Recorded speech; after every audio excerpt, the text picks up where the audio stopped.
dildo in my mouth. Oh, but do you want me to run home and get mine? Like, No, absolutely not. No, it's fine. Actually, what I'll do is get a stack of books, just have it like that. You know what I mean? Welcome to another episode of the Hellbound Podcast, hosted by myself, Alex Blackburn, filmmaker, quote unquote, and festival founder. retired filmmaker. And that's the voice of Michael Chan. So, who am I speaking to today? Do you want me to introduce myself? Yes, please. Okay, so my name's Will Cotton, and I am, I suppose, a filmmaker in semi-retirement, or at least on some kind of working sabbatical.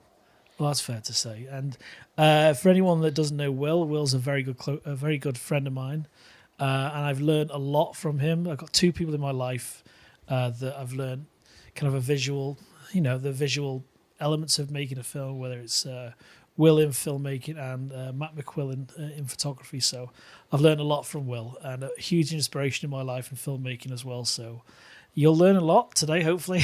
Well, that's very kind of you to say that, mate. No, it's very true. I really appreciate that, mate. It's whether it's sound or like approach to filmmaking, and even what we're doing today with our setup, and there's little things or subtleties that I've learned from you.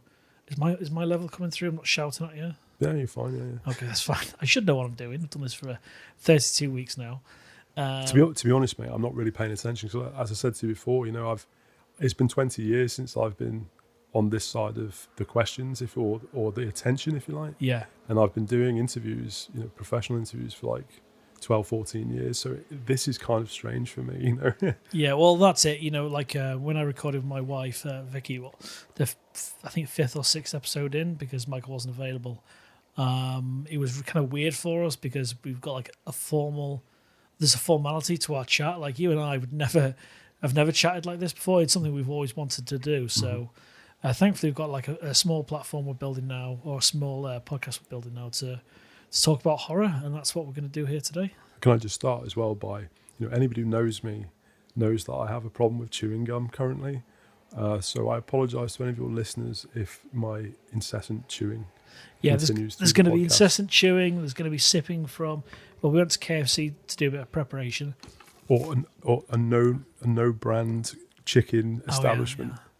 Well, no brand chicken establishment. We'll probably catch something from one of those, like Chico Land or something. What's the one from Breaking Bad? Las Palos. Yeah. I can't quite remember. I probably butchered that name. From Better Call Saul. That's where we've been. Yeah, we've been to Quebec. Or this is Movie Land, yeah. I wanted to chat with Will for quite some time on this show, and it was just kind of, with everyone working in lockdown and everything. This is something we've always wanted to do, and with Michael not being available because he's exceptionally busy, he's just done a 3-episode arc, I'd like to say, in Star Trek Discovery. So that's pretty cool. Congratulations to Michael.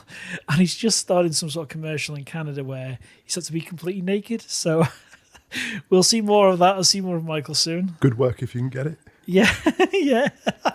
Michael is now a naked actor. So, and I didn't know that Michael was going to be in Star Trek or not. And, I'm a huge Star Trek fan. You are. Yeah, we're both not. Oh, both. I am, but Will's not too much. I'm in the Star Wars camp, really. But I like Star Trek. I mean, I know this is a horror podcast, but I do wander off topic from time to time. Is that? Yeah. Oh, no, we should have called this Tangent. That's what the podcast should have been. Yes, that's what it should have been called instead of Hellbound, Hellbound Podcast. But yes, we are here to talk about... Star Trek has horror elements. I mean, the Gorn, right? I mean, that's pretty horrifying. And in one way or another. Shatner's acting, yeah. Yeah. Don't shit on Shatner, mate. Never shit on Shat, I won't go into detail about the film I watched last night, and it's something Michael and I talked about briefly. It was a Tubi original called Titanic 666. I've never heard of that. And you don't want to watch it. Okay. It's actually on YouTube. Someone's ripped it, and you can watch it on there. Tubi's not available in the UK. That's where Will and I are based. But it's absolutely horrific. It makes out that not the waters that are haunted, but they're basically the beginning of the movie. I'll cover this very briefly. The beginning of the movie is the disaster. And there's the Titanic, I yeah, assume. exactly, yeah. And there's a woman on the bottom of an upturned lifeboat. She's on a road, kind of like Rose in the Cameron movie. And her boyfriend's hat floats towards her. He jumps up and pulls her in. So Right. he's like instantly some sort of demon ghost thing. It's like the anti-Jack. Yeah, it's like Jack saying, "You bitch, come with me. Right. You're coming with me." You know what I mean? Yeah, yeah. And that's I wish how that's how Cameron's Titanic had ended. I think that would have been that would be like. It much turned more into horror. satisfying. Yeah. Or xenomorph. Or even if he just got really, really cold and he was holding on to Kate Winslet and he's like an ice brick. Yeah, an ice brick. There you go, mate. Yeah. Or like what do they call it in Mafia? The fucking concrete shoes. That's the start of the movie, and then it makes out that E.J. Smith is like, or the great granddaughter of the captain is some sort of demon ghost thing killing everyone. So I'm like, there's no positive things. It makes out that the people on the Titanic are like, it turns them into monsters that want to kill people. And what year is this? This is set now because it's the Titanic 3 that set sail. Right. It's a duplicate. But when of was the this Titanic. made though? I think about 3 years ago. Really? Yeah. Yeah. That's absolutely horrific. It is horrific. It's a Tubi original, so the fact that What's that? exactly. So you don't need to know any more than that.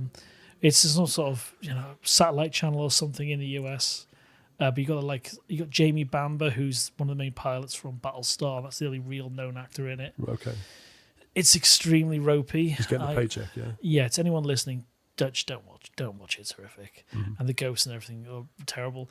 And they must use like hotel corridors or Art Deco corridors to kind of, mimic the ship kind of. But it's not like a Premier Inn. It does it look like Titanic, or is it? I've got to say, some of the shots, I'm like, wow, their budget went into the intro. Right. Because the intro is like things dropping through the water and the titles come up. Mm-hmm. So it's quite polished beginning. That's what they say though, isn't it? Right. Well, some people say, if you have a strong beginning and a strong ending, nobody really remembers the middle. Well, the middle's an hour and 25 minutes. That's long. Yeah. And it's only an hour and 31 minutes. What's the sinking like? The sinking makes out, it doesn't split like the Cameron movie. It basically goes down in one, like in that A Night to Remember. It's just like keyframed, like it's pretty. disappearing It's under like the it's water. angled and then it just drops down. It's pretty bad. Right. But some nice moments in it. But I would never watch it again. Okay. And then someone's compiled. I would never watch it. Yeah. Anyone watching this, Michael, if you've not seen it yet, don't watch it, mate. But at some point in the future, we'll go across that again. Anyway, that's Titanic 666, and that's a horrific movie. I thought I'd talk about some of my favourite horror films, and particularly ones that I think, though many people will know them, I think could still do with a bit more attention. Yeah, if you can kick off by talking about this new Alex Garland movie, and what would you say I'd say I really knew about him or his writing from, was it 28 Days Later? Yeah, like in he wrote The Beach, right? Which that's right. Yeah. Yeah, that's right. Yeah. But Danny Boyle turned into the DiCaprio movie. And yeah. Never worked with Ewan McGregor ever again after that. But until Trainspotting 2, which is largely irrelevant. But so I went to see it last night with the missus and Men. This is Alex Garland, and it's kind of everything you'd expect of an Alex Garland film. I mean, we were talking before the show earlier about how, we both really like Ex Machina. Yeah, and, fantastic. And neither you or I are particularly big fans of Annihilation. This is a horror film. It's in the tradition of kind of folk horror, English folk horror, which I dig. Wicker Man, and so it's not trying to hide itself as something else, and there's elements of horror. It's straight up horror. We'll get to that, because it's effectively, if anybody's seen the trailer, it's not a spoiler to say that the Green Man concept figures in this film. It's big in the trailers if you know what the Green Man is in terms of its sculptural and its symbolic representation. You can see that in the trailer, right? So what's the kind of the premise of? So the premise is there's a woman. She's dealing with the trauma, the aftermath of her husband, who she wanted to divorce, kind of killing himself, or maybe accidentally killing himself, and being somewhat intertwined in that situation herself. There's more to it than that, but that's effectively what it is. And so she goes to a retreat to try and get some space and kind of, get over whatever she's really kind of dealing with at the time. And then while she's there, she kind of bumps into the same guy like 4, 5, 6 times, Okay. And I don't remember what the actors. I don't remember any of the actors' names actually from the film. But you'll know, particularly this being a horror podcast, the man who his face is used, the actor whose face is used like multiple times, is one of the actors who played Frankenstein, I think, in Penny Dreadful. If you remember that. Oh, he's also in the. I know that actor's name. Bald head. Yeah. He's in. Phenomenal actor. He's one of the supporting MI6 guys in That's correct, Bond yeah. movies as well. Correct. I think I'm a big fan of his. Rory something. That's yes. Will Sorry, Rory. He's a fantastic actor. He's kind of he's the standout in superb. Yeah. And he has a lot. I was actually thinking about this after the film because he does play. This is again in the trailer, so it's not a spoiler, but he does play like 4 or 5 parts in the film, like 4 or 5 different characters, or representations of a character, and he's. And I was thinking about this like from a production point of view, as we do, from like just a practical point of view, and I was like, I wonder if they just thought, well, if we get this one guy to play these 5 parts, we're going to save a lot of money by just having the one actor. No, I mean it's built into the it's built into the context and the themes of the film. So so she goes to this retreat and she's trying to retreat and just have what's she getting away from? She's getting away from London basically, and she's getting away from the trauma of her marriage because she wanted a divorce from this guy, from her husband, and he basically emotionally blackmails her. He says, like, if you divorce me, I'll fucking kill myself. Wow. Okay. And then the question is, did he do that or not? In like for the early part of the story, and so she has, and effectively, it's about blame, it's about guilt, it's about pain, fear, and so she takes all of this baggage that she has, to the country. I suppose looking for some, if not catharsis, but trying looking for a pathway forward, after that. And she certainly finds something.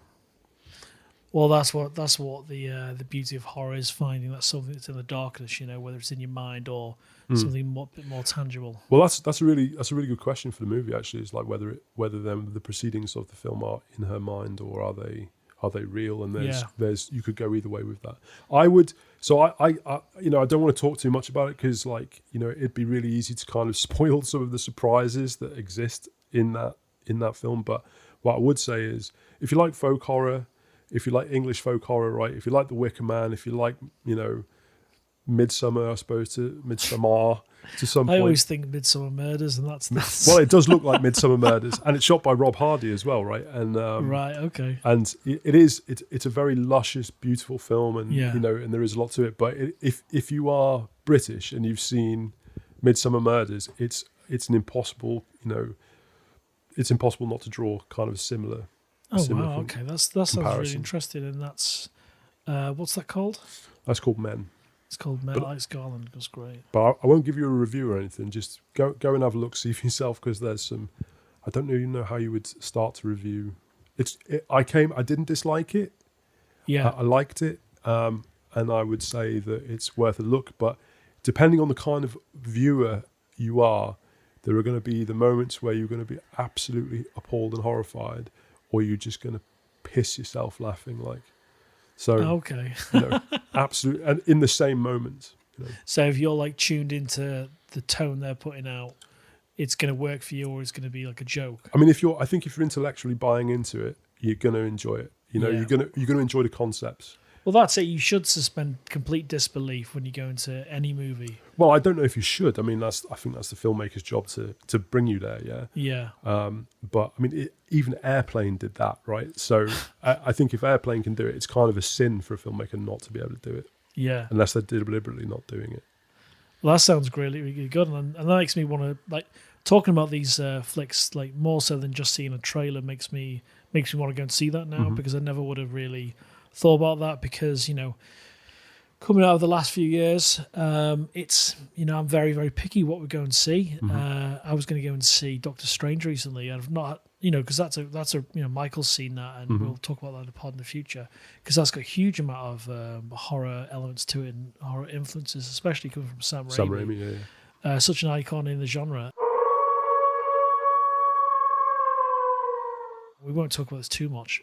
The only thing I really want to see now is the new Top Gun film. Yeah. Simply because it's almost like designed for the cinema. Yeah. So. Well, this is the thing. I mean, like, content, I hate that kind of concept as well of cinema being content. But I mean, we all have massive, access to content now. There's too much to watch. There's too much choice, in my opinion. And I think, it is good to go to the cinema, but we all have to choose where our money goes. And it only goes so far a lot of the time, right? Yeah. Yeah, absolutely. Because everyone's been squeezed now. Especially if you've got 4 subscriptions and Spotify, right? It's like too much. Like, I'm always questioning, this isn't going to be like an economic show or anything, but it's like I'm always like, want someone to go, right, can I afford to cancel the direct debit? Because there's nothing better than cancelling automatic money that comes out your account. Mm-hmm. And I question whether I always want to have Disney Plus or whatever, but then obviously Disney have always got, they throw something out there like an Obi-Wan, or I personally, I think the Marvel shows are a bit tragic in terms of the quality, and I'm really disappointed on the whole with most of them, especially Captain America Winter Soldier. But with them having a lot of horror content, and the new Predator movie called Prey. That looks pretty good, actually. Have you seen the trailer for that? Yeah, that Dan Trachtenberg, he used to watch his Tech and Geek podcast thing. Yeah, it's right. Okay, yeah. He used to be massive on YouTube, and then it was 10 Rillington Place. Yeah, a better movie. 10 Cloverfield Lane. That's right. Yeah. And there's a lot to like in that movie, and to properly. I think it's his first feature. I might be wrong about that. And apparently he wants to make a Portal movie, and if you do well enough, you can end up doing bigger movies. Portal movie. Based on the video game where you can teleport and all of that. Yeah. And so I think Prey looks fantastic, and that as we kind of circle back to Disney Plus, it's on Hulu in the US, and Hulu is, I think, Fox. Yeah. It's one of those. So it's going to be, hope, cross fingers, it's going to be day and date on Star, which is part of Disney Plus. Well, they're also doing. Sorry, am I shouting? Like no, these sound great on this. Isn't Hulu also doing? They're doing like an Aliens TV show. Is that right? And then or Fox are, and then they're also, and then Hellraiser is. I don't know where that's owned now. I think that's on Hulu though. The new Hellraiser flick. I think it is. I have to check. Come into whether Hulu. I think so. Yeah. Yeah, there is some other. The reimagining content of the Hellbound Heart. There's other content of his that have already been made into shows that's not Hellraiser yet. Yeah. So I'll have to check that. Did you know, like, obviously, because this is a horror show, so I thought... Rory Kinnear, by the way. Rory Kinnear, well, and ladies and gentlemen, he remembered that without looking at... Oh, no, I looked at my phone. You know when I went to my phone a moment ago? I didn't even notice, mate, no. So, Rory Kinnear is the actor who played very Frankenstein's monster in Penny Dreadful. Amazing in that. And he's also a great performer in the movie. Alex Garland's Men. I think the T-1000's outside, mate. Yeah, if everyone can listen, can you hear this? Yeah, that's the demon dog Frida. That's my little dog. Yeah, that's screaming outside. So she's probably got me in the balls before as well. Like, I know, so yeah. Well, she didn't bite him, just as evidence on this like podcast. A Japanese grudge, though, not like a Sarah Michelle Gellar grudge. Last year, I think it was last year, that film. I don't know if you saw it. The Night House came out. Did you watch that? I love that. Did you know? With Rebecca Hall. That's right, yeah. Who is one of my favourites. Yeah. And Will's, basically, if anyone wants to, where can people see your recommendations for your films, for films you like? Do you put it on Instagram? I don't do any of that, mate, no. Well, I feel very lucky that with Will's sensibilities being different to a lot of people I know, that's for sure, in many facets of life, which we'll go into in future episodes. Is that a way of saying I'm homeless? Yeah, something like that, yeah. A roundabout bullshit way. Is he recommends things that I wouldn't even necessarily see because, the way you search online or whatever, or how information comes across, and I wouldn't have seen the Night House at all.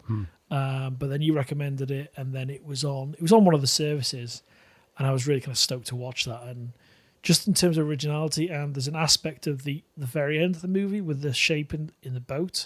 Yeah, that'll factor into a short film. I want to make kind of a horror film. Well, if we come to that in a second, then, because that's interesting in itself as a topic. But what I was surprised to discover after watching The Night House, which I saw in theatres and was a very, very immersive experience. You know, I went to see that again with my missus Deanna and Alex, shout out, and hello guys, hope you're doing well, and you know, you and I, mate, we've seen a lot of films. Yeah. We've seen a lot of horror films. We've been through like the bus scares, and you know, all we know how it works, yeah.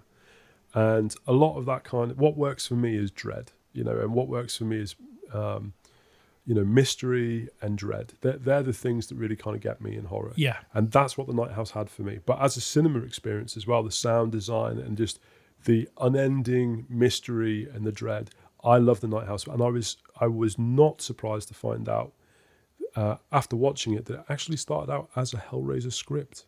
Really? I understand. I guess you know, people can draw their own conclusions, but I think the whole concept is that the architect who is designing the house designs it with some kind of influence from the lament configuration in the original script.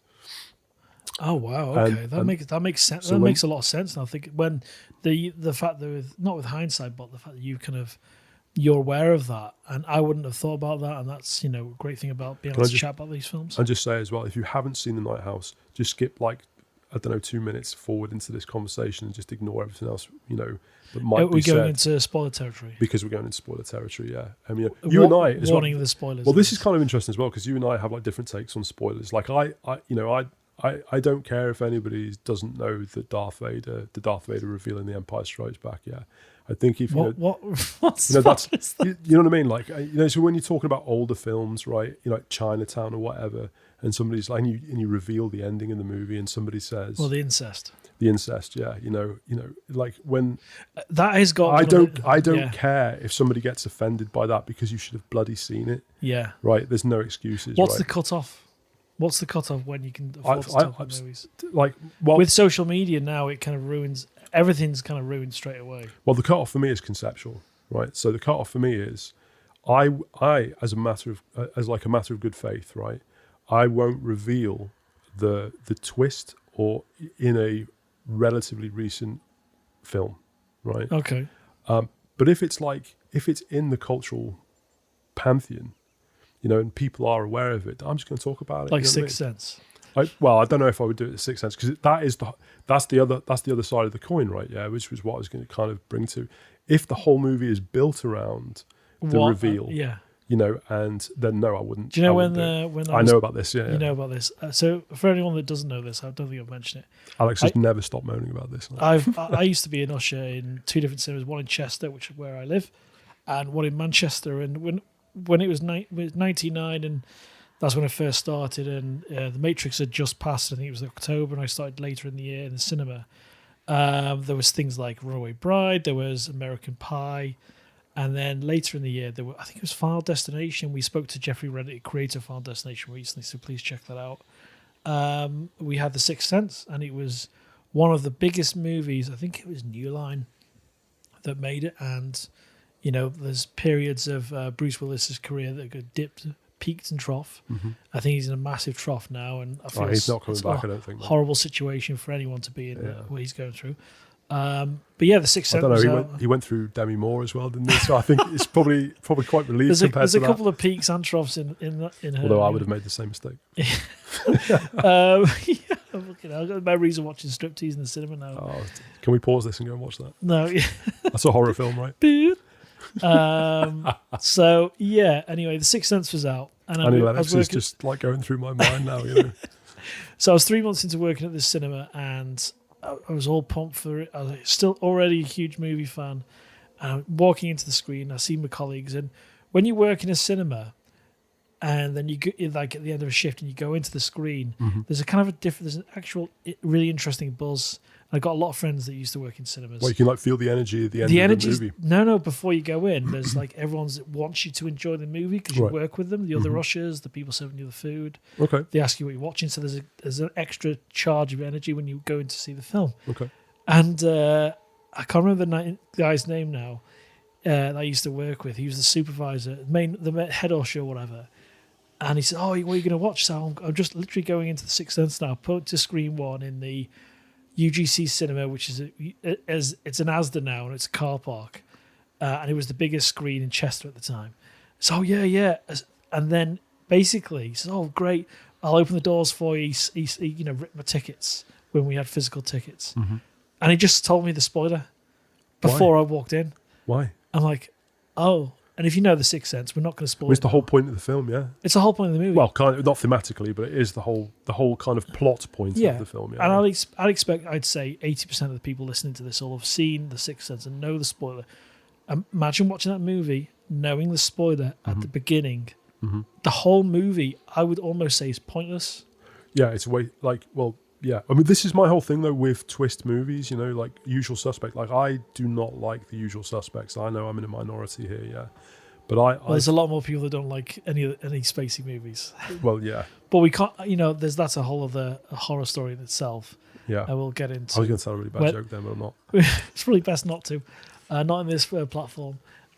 It's actually quite a good joke, but it's just maybe it's a bit too inappropriate for this show. So you were saying about films that have that kind of tone and spoiler level. I personally believe when I watched that movie, there was every single beat of the spoiler is throughout the film. So if you know the spoiler, it ruins the entire movie. Well, it's architecturally engineered to support, plot points and emotions in scenes and motivations, like in the restaurant. Yeah, so you're watching it. You're watching it, and you're going, "Oh, is he talking to him?" Yeah. So I would say, don't be a. I don't want to swear that much. Don't be a knob and spoil movies straight away. Don't be a cunt. Yeah, I'll probably bleep that, bastard. That's the word I was going to say. But the way things are spoiled for me now, I don't want to go down the spoiler thing because I'm hashtag say no to spoilers. Well, but this is what I think is really interesting. It's about like it's the scroll. We have a different of opinion on this. Yeah, this is the problem. We all love, we all look at YouTube and enjoy content, whether you see it as a proper channel and you enjoy YouTubers across the board, or you get instructional videos, whether it's to how to learn origami or build a shed or whatever. I watch all manner of content, whether it's instructional videos, trailers, whatever. And now all I get is like, I saw a spoiler for the next episode of Obi-Wan episode 3 with a certain character in black. And it was like, all it is a tonal thing where he's walking through the corridor, Vader, and he chokes someone. It's for the new episode. I'm like, those 3 frames are a spoiler, because spoilers for me are, it's almost everything in a film. And I know I shouldn't be necessarily too precious, but tone and movements and seeing certain characters and all that, all of it's a spoiler for me. So it's kind of it's a really shit situation, because pre-internet, spoiling a movie, you have to kind of really go out your way to find out how a movie ends, or certain what motivate, the results of a piece of entertainment. But now it's like a landmine. As soon as you open your front door, turn your phone on, it's there. Yeah, but I don't mind that, right? This is what I'm saying is like the difference between you and me. Like, so with Kenobi, like I'll go on. I haven't done this with Kenobi, right? Because I'm holding out that it might be half decent. But normally, like if the Marvel, I'm not like that big into the Marvel stuff, But if the Marvel movies come out, or like a new Alien movie comes out, or whatever, I just go in and read everything about it, which I know, because you and I have these conversations like, just don't tell me, and I respect that, but I'll and I don't go gossiping around about like, Haley Joel Osment, and Bruce Willis. Like, I'm not going to tell everybody, that sounds like you're going to reveal a secret about Bruce Willis and Haley Joel Osment. Yeah, you said that, I didn't, but I'll go online, and I'll, especially with like the Marvel stuff, because I'm not really big into the Marvel, but I like to keep up to date, and I'll just watch all the information and then don't need to see the film. You know what I mean? Like, oh, these 3 Spider-Men are in this movie. Okay, you know what I mean? So that's enough for me. Well, that shouldn't. I know you accept that, and you process the point that. Of this, it shouldn't be that way. Yeah, but the point of this is, for me, right, is that like, I don't think, I haven't seen some of these films, right, but I don't think cinema and movies offer enough today. And so if there's not more in a movie than what I can read or find out in terms of its plot, if there's nothing else left for me to want to go and watch it, then that's the test. I think they make I agree with that to a certain degree. And you didn't see the Spider-Man film. I went to see the No Way Home, whatever it's called. Yeah. And everything that's in the marketing, and there is zero surprise going in. It's as though my heart rate, if I was a big Spider-Man fan, and I've got a few friends that are massive Spider-Man fans, my heart rate really didn't change, and I didn't get excited. And there's a certain element of those superhero films that I really don't. I don't get like, oh my god, what's going to happen here? Because there's no surprises in any of that, and a lot of that is down to the genre, and it's down to the marketing, especially the marketing now, where leaked pictures. If you've got 3 massive actors that have played Spider-Man at 3 different generations worth, that is going to get that secret is not going to hold. It's not a James Cameron movie, which is everything's in the computer. You're not going to see anything unless it's released. Yeah. So yeah, I think I'm like deadened to that's probably why I don't go to the cinema as often as I do, because I've seen, like you said, the movies. But it's what the cinema offers as well now, and mostly, this is an old accusation, but it holds firm. Mostly the theatre offers spectacle now, and if that's something for me, with my set of tastes, is that if that's Dune, or like the new Batman movie or whatever, right? Like that's fine, but there's a lot of stuff I just check out from now because I only see the spectacle. I don't see, I'm not saying there's not drama in them, but I don't see adult drama in them. I see comic book drama, which, is adult sometimes, but I'm not, it's kind of like hypocrisy there because I've just said the Batman, But I just don't want to have I want to go to the cinema and see adults, doing adult things, although I can watch that on Pornhub sometimes as well. But what I mean? We're going to keep that in. But this is why, this is why I love The Exorcist, right? Yeah. That's watching that compared to something now that's, Yeah, but we could still have this. This is what annoys me is the audience is there. The audience is different than it was when Friedkin made that, right? Yeah. But I think there is an audience for horror films in particular, that want, this is again going back to The Night House, the adult stories of adults dealing with things, right? That then take you into a landscape of the long night of the soul, the examination of the self, under duress in terrible situations, and using metaphor and all these kind of things, right? And and that's kind of what I want to see. Whether it's crime, whether it's horror, whether it's science fiction, I want to see man pitted against himself, and and other situations. So, but with the vast majority of what the cinema holds today, we're really just seeing the same content over and over again. Yeah, absolutely. And it's only spectacle, and I don't think it's ever really been the spectacle that was actually the draw for the cinema. I think it was reverence for what was on the screen. Yeah, I think you make a very good point, and I think that's a really nice way to kind of sum up or round off our episode. Now, Will's going to be. Oh, is that it? That's pretty much it. I've been fired, guys. You'll never hear this. Yeah, he's been taking his pants off whilst we've been recording. Don't tell him that. Yeah, and he's. Yeah, I was going to say something really rude then about the top. He does look quite intimidated though. But yeah, join us next week, and Will will be joining us again for a follow-up episode. He's thanks for. Has this been on? Thanks for sipping that on the microphone. So Will's a returning guest host. Michael and I will endeavour to be back again soon together again. And so please check out the hellboundhorrorfestival.com and thank you for that. And I think it's the Hellbound Podcast on Instagram, where we do all our updates, and on Facebook as well. So see you all next week. Should we do a line? Let me just do it once more. Should we do a line? That's great.